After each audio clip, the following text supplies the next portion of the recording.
Hello friends, आप सभी का स्वागत है इस न्यू क्लासेस में। मैं आपको पढ़ा रही हूँ मध्य प्रदेश का जीके और मध्य प्रदेश का जीके कंप्लीट जीके मैं यहाँ पर करवा रही हूँ।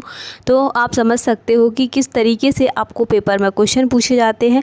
ठीक है, तो आज मध्य प्रदेश की जनजातियाँ स्टार्ट करने वाले हैं, लेकिन आपको ये और समाचार पत्रिकाएँ पढ़नी है तो आप इसमें से आप पढ़ सकते हो। ये हम आपको दे देते हैं।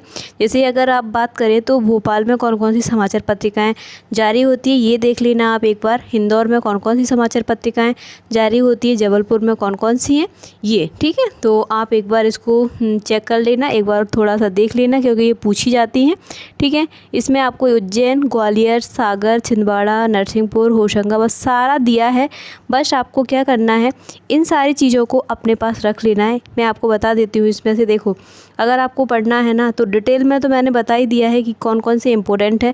इसमें से आपको पढ़ना है क्या, इसमें से आप देख सकते हो कि इसमें से अगर बात करते हैं भोपाल होशंगाबाद से तो मेकल सोधा, बालाघाट से पंचायती राज वाला याद करना है आपको, कटनी से रणा याद करना है, नीमच का विप्र पंचायत याद कर लेना, गुना का वीर अभिमन्यु इतना इम्पोर्टेंट है कि पेपर में इसको जब पेपर बनते हैं ना तो बिल्कुल लगातार रिपीट ही किया गया था पिछले टाइम पर, तो आप इसको याद कर लेना। वहीं रतलाम से देख रहा होगा आपको पर्यावरण, डाइजेस्ट और आवेग। ठीक है, इस तरीके से ये सारी चीज़ें थी। वहीं विदिशा का आपको दिख रहा होगा नया विकल्प, यानी कि विदिशा में क्या दिख रहा है, नया विकल्प और अनंत अविराम। ठीक है, और खंडवा का अक्षत बहुत ही इम्पोर्टेंट है आपको। ठीक है, तो देखो आपको ये मैंने वैसे बता दी है इतने सारे समाचार पत्रिका, इनका जो पूरा लिस्ट आपको एक बार आप फिर से देख लेना। ये यहाँ से आप पूरा कर लेना क्योंकि इंदौर, उज्जैन, ग्वालियर बड़े बड़े जो शहर है ना वहाँ से जो समाचार पत्रिकाएँ जारी होती है ना तो वो मोस्ट इम्पोर्टेंट रहती हैं। ठीक है, और छोटे छोटे जो शहर है जहाँ से एक एक दो दो पत्रिकाएँ हैं वो सारी आपको याद कर लेना है। ठीक है, बिल्कुल हर तरीके से तैयार रहना है। ऐसा नहीं कि आपको रेलवे की वैकेंसी के चक्कर में आप अपने एमपी का जेल प्रहरी का पेपर भूल जाए, तो भूलना नहीं है, पढ़ना है और उसको निकाल के ही दिखाना है। ठीक है, अब आपको पढ़ना है मध्य प्रदेश की जनजातियां एवं व्यक्तित्व, यानी कि मध्य प्रदेश में कौन कौन सी जनजातियां रहती हैं, मध्य प्रदेश में कितना परसेंटेज जनजातियों का है मध्य प्रदेश में, ये सारी चीज़ें। तो सबसे पहले हम आपको बताते हैं कि मध्य प्रदेश, देखो जनजातियों का मतलब क्या होता है, मतलब ऐसी जातियों का समूह जो समाज में क्या होता है, विकास की मुख्य धारा से क्या हो जाता है, अलग थलग हो जाता है और उन्हें जो वन में निवास करने लगते हैं या तो पर्वत क्षेत्र पर रहने लगते हैं, इस तरीके से उनको आदिम जाति नाम दिया गया है। ठीक है, ये डेफिनेशन तो आपसे पेपर में नहीं पूछी जाएगी, मैंने आपको कि यहाँ पर मध्य प्रदेश में लगभग 47 जनजातियाँ निवास करती हैं। क्वेश्चन पूछा गया है मध्य प्रदेश में कितनी, मतलब टाइप पूछे गए कितने प्रकार की जनजातियाँ निवास करती हैं, तो आपको याद रखना है 47 जनजातियाँ मध्य प्रदेश में निवास करती हैं।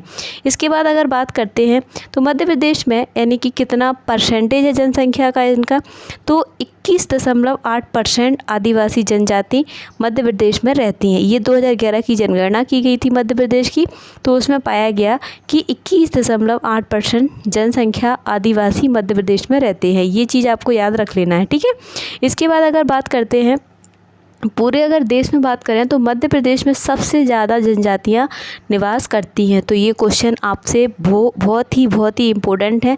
कितने प्रकार की, 47 प्रकार की जनजातियाँ निवास करती हैं। 2011 में इनका परसेंटेज कितना था, तो 21.8% था। मध्य प्रदेश में सबसे ज़्यादा जनजातियाँ हैं पूरे ऑल ओवर इंडिया की बात करें तब। ठीक है, इसके बाद मध्य प्रदेश में भारत के कुल जनजातियों का कितना प्रतिशत निवास होता है, तो ये भी पॉइंट इम्पोर्टेंट है। तो 14.69% एज इट याद रखना है क्योंकि भारत में कुल जनजातियों का कितना परसेंटेज एमपी में रहता है, तो 14.69% एमपी में रहता है। ठीक है, इसके बाद अगर बात करते हैं तो मध्य प्रदेश में किस प्रकार की जनजातियों का समूह है, तो प्रोटो ऑस्ट्रेलाइट ग्रुप एमपी में निवास करती हैं।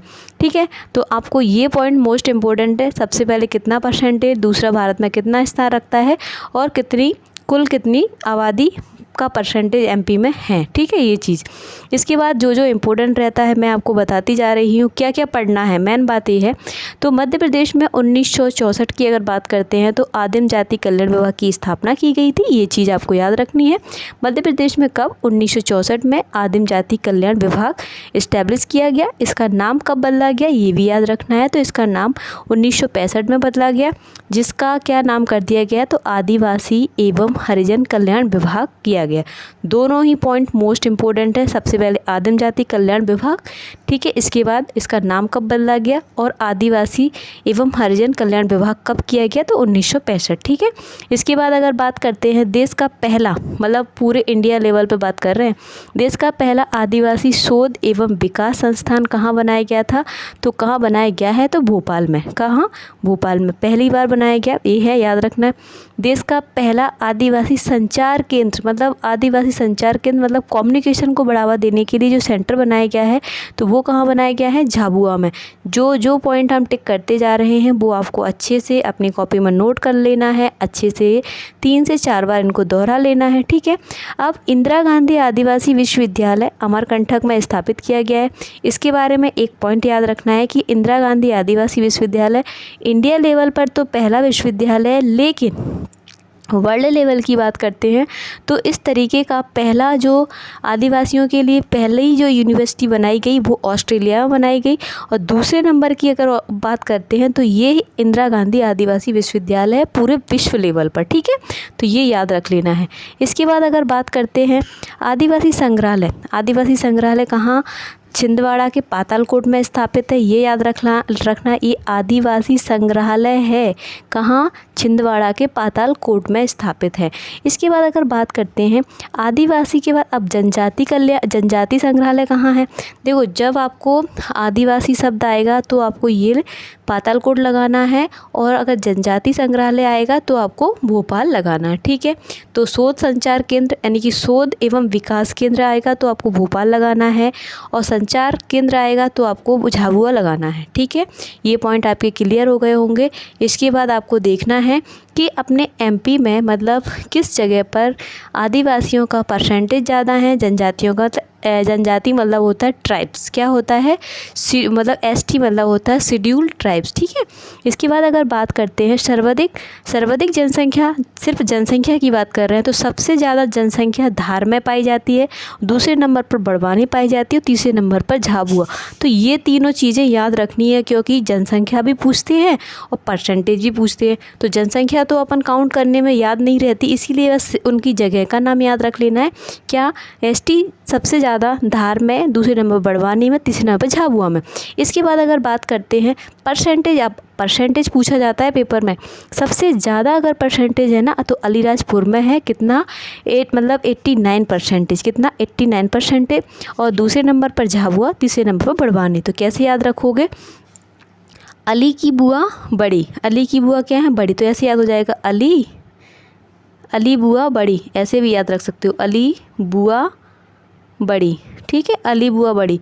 अच्छा, अली से हो जाएगा अलीराजपुर, बुआ से मतलब झाबुआ, बड़ी से मतलब बड़वानी।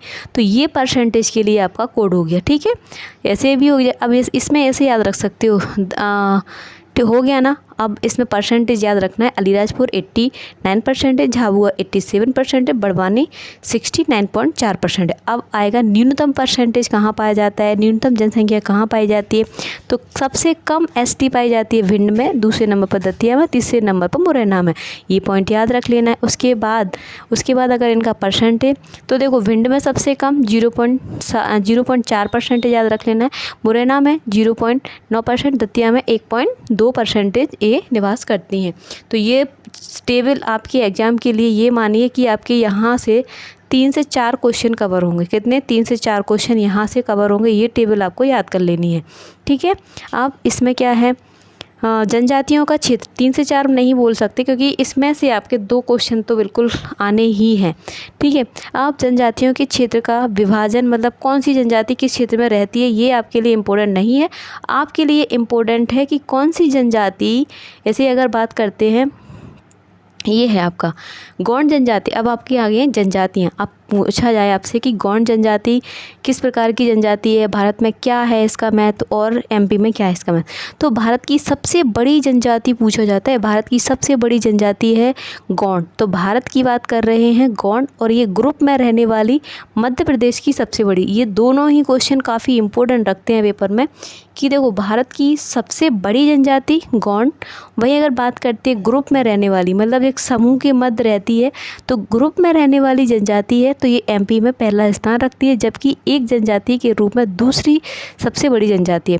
देखो सबसे पहले अगर बात करते हैं तो भील जनजाति एमपी में सबसे बड़ी है। इंडिया लेवल की बात कर रहे हैं तो इंडिया लेवल में गौंड सबसे बड़े हैं, ठीक है। ग्रुप में बात करें कि ग्रुप में कौन रहते हैं, जैसे झुंड बना के रहते हैं ना ग्रुप में, तो ग्रुप में रहने वाली सबसे बड़ी जनजाति एमपी की कौन सी है, तो गौंड है। जब ग्रुप शब्द लग जाए, समूह शब्द लग जाए तो गौंड लगाना है, और सिर्फ पूछा जाए सबसे बड़ी तो आपको भील लगानी है, ठीक है। तो आज के लिए आई थिंक इतना ही काफ़ी है, ठीक है। कल फिर पूरा गौंड कवर करेंगे, इनकी कौन कौन सी उपजातियाँ हैं, कौन कौन से त्यौहार मनाते हैं, किस तरीके की शादी इनमें होती हैं, ठीक है। तो प्लीज़ आप अपने इस पेपर को निकालने के लिए पूरी जी जान लगा दीजिए, और हम भी आपके साथ उतनी ही मेहनत कर रहे हैं, ठीक है। तो आप हमारे साथ जुड़े रहिए, वीडियो को फैला दीजिए, ज़्यादा से ज़्यादा लोगों को बताइए, वीडियो लाइक शेयर सब्सक्राइब कीजिए। थैंक